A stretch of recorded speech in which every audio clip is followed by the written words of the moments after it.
Hai gamers, kali ini aku mau bagiin ke kalian build dan emblem hero kari tersakit yang cocok buat kalian pakai. Kira-kira apa saja ya? Tonton video ini sampai selesai dan jangan di skip-skip ya. Di sini aku pakai emblem Marksman karena emblem Marksman ini bisa ningkatin attack speed, damage, sama life steal. Jadi ketiga atribut ini enak banget buat hero kari. Sehingga serangannya basic attack-nya tambah cepet, damage-nya bertambah besar, kemudian saat ngelarin damage ini bisa mulihin darahnya. Ini dia untuk item-itemnya teman-teman. Oh, enak banget item-item ini. Item Trinity plus item opsional kayak sepatu, item kelima sama keenam ini opsional. Talent-talent yang gua pakai ini Swift, Bargain Hunter sama Quantum Charge. Swift ini bisa ningkatin attack speed hero kari tambah kenceng. Kemudian Bargain Hunter ini biar harga itemnya murah, sehingga kalau harga itemnya tambah murah karena ada diskon, ini itemnya bisa cepet jadi. Kemudian talent Quantum Charge ini bisa ningkatin movement speed saat hero kari memakai basic attack-nya. Karena kan hero kari ini sering banget pakai basic attack, karena basic attack-nya ini jadi lebih cepet karena tadi ada efek attack speed dari emblem talent Swift sama item Trinity dan juga item attack speed yang lain. Jadi ini kombinasi yang sangat luar biasa buat hero kari yang membuat damage yang dikeluarin ini semakin besar dan sakit saat terkena ke musuh. Kita lanjut ke penjelasan skill-skill hero kari. Untuk skill satunya ini kita ngeluarin shuriken yang berputar-putar, dan areanya ini secara efeknya ini bagus banget karena ketika skill satu kalian lempar terus di depan kalian ada musuh, skill satunya akan berhenti di situ. Tapi kalau nggak ada musuh, maka bola shuriken ini akan berhenti di batas maksimalnya. Sehingga ini enak banget buat kalian buka awal-awal pas di level 1 karena bisa membantu hero kari farming clear minion. Jadi kalau bisa dapat hit rare minion dengan bantuan skill 1 ini bagus banget. Jadi kalian itu nggak perlu deket-deket sama hero musuh ketika clear minion, karena kan musuh pasti kan berusaha buat menyerang hero kari, mendekat ke hero kari. Nah, dengan bantuan skill 1 ini kalian nggak perlu untuk mendekat ke musuh. Kalau musuh mendekat, kalian lemparin skill 1 karena efek putarannya itu bisa nambahin damage yang bikin darah hero musuh ini berkurang gitu. Untuk skill 2 ini nambahin efek blink. Efek blink ini ketika kalian pakai skill 2-nya itu di area tersebut pas ada target, ada hero musuh, ada minion, itu akan ngeluarin shurikennya. Tapi kalau nggak ada target apapun, itu cuma efek blink doang. Untuk skill 3 ini bisa meningkatkan buff ke hero kari. Buff yang pertama bisa meningkatkan movement speed hero kari tambah kenceng. Buff yang kedua ini bisa meningkatkan attack speed yang bikin serangan hero kari tambah cepet. Yang membuat skill 3 ini enak banget dipakai untuk situasi menyerang hero musuh, atau ketika kalian diserang sama musuh kabur, itu enak banget juga buat dipakai. Jadi nggak hanya untuk menyerang musuh saja, tapi ultimate ini bisa kalian pakai juga untuk melarikan diri saat diserang sama musuh.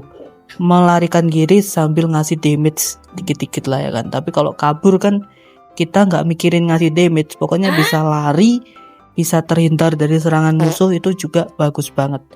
Ya elah, malah ketarik guys, gila dah. Hero kari juga mempunyai pasif ketika target terkena damage hero kari sebanyak 5 kali, maka ada true damage, ada tambahan damage yang bisa membuat darah hero musuh ini ngurangnya cepet. Ketika kalian menghit target itu kan pas nyerang awal itu merah kan. Nah, ketika hit kelima itu nanti ada kayak angka warna putih. Nah, itu merupakan true damage, yaitu bonus tambahan dari stack pasif Hirokari yang ada di bawah hero musuh. Kan di situ ada 4 garis kan. Nah, ketika garis itu terpenuhi dan damage yang kelima yang kena musuh itu bisa ningkatin damage tambahan dari bonus damage lah, intinya seperti itu. Makanya Hirokari ini aku rekomendasiin buat kalian ketika ngelawan hero-hero tank, hero-hero tebel kayak Fredrin, Akai, lagi-lagi meta kan itu, Baxia, kemudian Uranus, itu enak banget buat ini.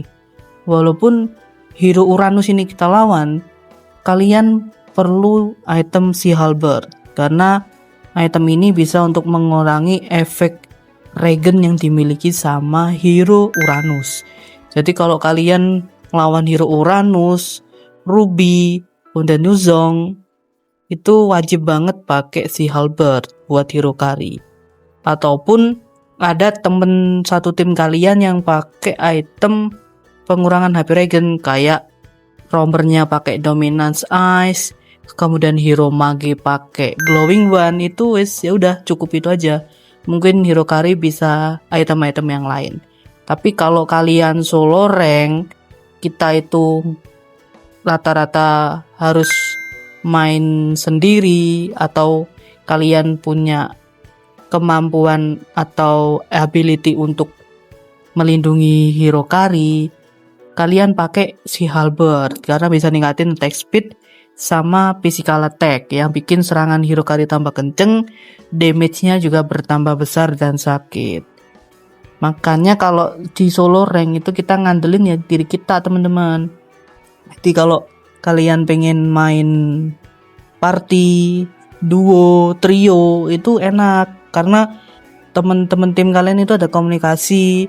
Misalkan temen tongkrongan, temen satu warkop, temen tetangga, itu enak karena kalian pasti ngumpul kalau mau main. Jadinya kalau ada temen kalian yang pakai Glowing One ataupun Dominance, udah dikomunikasiin, kalian bisa pakai item yang lain, nggak pakai Sea Halberd. Tapi kalau main solo rank, kita ngandelin skill individu kita, skill individu temen yang lain solo rank juga. Makanya kalau bagusnya sih main mabar, main bareng. Tapi kalau kalian terpaksa solo rank karena nggak punya temen mabar, atau temen mabar kalian bisanya cuma malam tapi kalian mainnya siang atau sore hari, itu kalian bisa mengkondisikan memakai item-item untuk melawan hero musuh atau mengcounter hero musuh. Jadi begitulah untuk penjelasanku seputar Hirokari kali ini. Terima kasih buat sobat-sobat gamers, terutama player Hirokari yang udah dengerin info-info atau penjelasanku dari video ini. Jika buat kalian ada saran, kritik, atau tambahan, bisa langsung aja tulis di kolom komentar. Jangan lupa kasih like-nya, kasih poin hype-nya juga, share video ini ke teman-temanmu, dan jangan lupa subscribe channel Haryanto Gaming. Oke, sampai jumpa di konten berikutnya. Dadah!